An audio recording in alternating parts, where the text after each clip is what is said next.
तरफ से इंडिया के डिफेंस सिस्टम में एक ऐसा सिस्टम बनाया जा रहा है, एक ऐसा सिस्टम लॉन्च होने वाला है जिससे इस वक्त पूरी दुनिया हैरान हो रही है। बेसिकली इस सिस्टम में 2 एडीज शामिल हैं। AD-1 मिसाइल की रेंज 3500 किलोमीटर, AD-2 की रेंज 5000 किलोमीटर की है।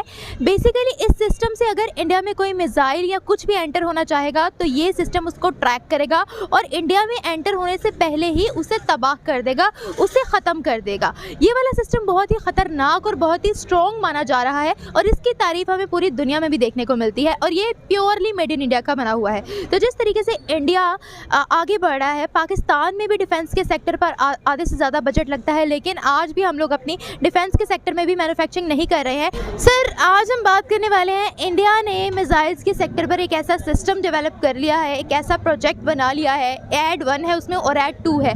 AD-1 मिसाइल की रेंज 3500 किलोमीटर, AD-2 की 5000 किलोमीटर। ऐसा एक सिस्टम है जो कि कोई भी मिसाइल इंडिया में एंटर होने से पहले उसको ट्रैक करके ही तबाह कर देगा। इसके बारे में क्या कहना चाहेंगे? जी, सबसे पहले तो मैं बेसिकली ये कहना चाहूँगा कि इस टाइम जो वॉर है वो बेसिकली ये रहा जा रहा है कोल्ड वॉर का।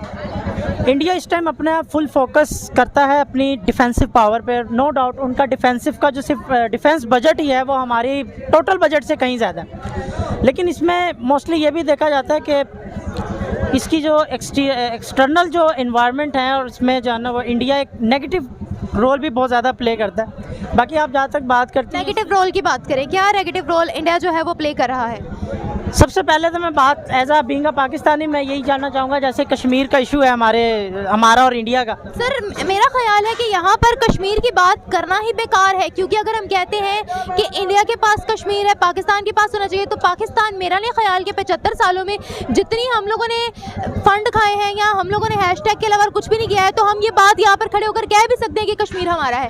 मेरा नहीं ख्याल। मैडम, आप बिल्कुल सही कह रही हैं। इंडिया ने तरक्की की और इसी वजह से की है कि वो अपना बजट जो है वो सही यूटिलाइज करते हैं।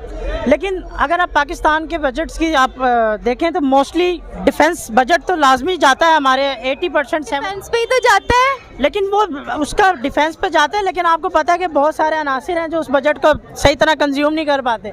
उसमें यह है कि देखें, अगर आपका जितना परसेंटेज बजट को जाता है, मेरे हिसाब से पाकिस्तान वो दुनिया का वाहिद मुल्क है जिसका 80%, 82-89% बजट जो है वो डिफेंस में जाता है। फिर भी हम लोग जो है वो बाहर से चीज़ें इंपोर्ट करते हैं, हालांकि हमारा मुल्क का सबसे ज़्यादा बजट जो है वो डिफेंस पर ही लगता है।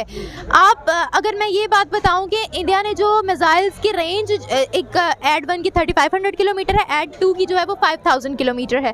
आप मुझे बताएगा, उन्होंने रिसेंटली एक ऐसा रॉकेट बना लिया था जिसके ऑपोजिशन पर चाइना खड़ा हो गया था, क्योंकि वो चाइना से भी ज़्यादा ज़बरदस्त उन्होंने स्ट्रॉन्ग बना लिया था। इसके बारे में आप क्या कहेंगे? कभी आपने पाकिस्तान के बारे में ये न्यूज़ सुनी है कि हम लोगों ने ऐसा कोई मिसाइल बनाया या ऐसा कोई रॉकेट बनाया जो हमारी स्ट्रॉन्गेस्ट कंट्रीज़ हैं, सुपर पावर्स है, वो हमारे ऑपोजिशन पर खड़ी हो गई? क्या ऐसा एजाज़ कभी पाकिस्तान को हासिल हुआ है? तब देखें कि वो कश्मीर के लिए जो है ना वो पाकिस्तान को बिल्कुल नहीं खातर खवा लाते, क्योंकि कश्मीर के लिए पाकिस्तान को खातर खवा नहीं लाते। वो इसलिए कि वो डरते नहीं है पाकिस्तान से। अब इंडिया वाले पाकिस्तान के पास है क्या डराने वाला? मैडम, यही तो डिस्कस हो रही है कि वो 80% बजट जो जा रहा है तो कुछ पावर पे, ऐसी पावर पे भी लगे जो हम भी डरा सकें। Obviously, उनका तो गोल ही यही है कि वो सुपर पावर जो है वो किसी ना किसी तरीके से बन जाए। न्यूक्लियर मिसाइल है उसको तबाह करने के लिए ये बड़ा एक इम्पोर्टेंट चीज बनाई है हिंदुस्तान ने। इसकी थोड़ी सी डिटेल और फिर दूसरे ऑयल वाले टॉपिक पे जाएंगे।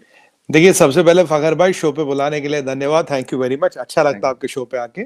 फखर भाई, ये जो मिसाइल है ये AD-2 है, ये मतलब ये फेज 2 बनाया है हमने। इसका फेज 1 पहले था जिसकी रेंज 2000 किलोमीटर थी। 2000 किलोमीटर में जो थी वो एक्सोथर्मिक मिसाइल थी। एक्सोथर्मिक होती है basically that works on a red रे। मैं उस पर डिटेल में जाऊंगा। ये वाली जो है इसकी रेंज है 5000 किलोमीटर। तो 5000 किलोमीटर दूर अगर कोई भी ICBM हो, आप उसको इंटरसेप्ट करके उसको तबाह कर सकते हैं। तो अब ये क्या है कि ये जो एंडोथर्मिक है, एंडोथर्मिक होती है कि ये इसमें क्या होता है कि जो इसकी एनर्जी होती है वो एक ब्लू रे मैकेनिज्म होता है। इसमें 10x10 के मान लीजिए अंदर बर्फ के वो बनते हैं, मतलब ना ब्लॉक से। तो एक ब्लू रे से उसको ट्रिगर किया जाता है, जो टारगेट के आते हैं वो टूटते हैं और वो जाके हाई स्पीड से उस टारगेट के साथ टकराते हैं कई सारे, और जैसे वो टारगेट के साथ टकरा जाते हैं वो टारगेट खत्म हो जाता है। पर अगर हम ये देखें मिसाइल के 3 स्टेज, ये वाला स्टेज, ये वाला स्टेज और ये वाला स्टेज, Right. जो आईसीबीएम होता है, आईसीबीएम एटमॉस्फेयर के बाहर जाता है, तब वो ऐसे चलता है। जब जी। एक बार वो आए तो उसको रोकना बहुत मुश्किल होता है, ऑलमोस्ट इम्पॉसिबल होता है। इसलिए ये वाला स्टेज जो है, चढ़ते हुए आप रोक नहीं सकते। जब वो ट्रेवल कर रहा है, यहाँ आप इसको रोक सकते हो। हमने इसके एडवांस रडार सिस्टम डेवलप किए हैं, जी। और अब हम इसके साथ एक इसकी ज्यादा रेंज वाला जो फेज 3 है, ठीक। वो वाला मिसाइल डेवलप करेंगे जिसकी रेंज और भी ज्यादा होगी, और इसके साथ एडवांस रडार्स, और दोनों आपको मैकेनिज्म डेवलप करने पड़ते हैं, एंडोथर्मिक भी, एक्सोथर्मिक भी। एक रेड रे ऑपरेटेड होता है, एक ब्लू रे ऑपरेटेड होता है। एक्सोथर्मिक में क्या होता है, वो कई सारे मान लीजिए आग के गोले सा, रेड रे से आग के गोले ट्रिगर होंगे, वेरियस एक्सप्लोसिव्स होते हैं, वो जाके टारगेट के पास फटते हो, टारगेट को डिस्ट्रॉय करते हैं। जी। तो depending upon the kind of missile you are handling, you need endothermic and you need exothermic variant.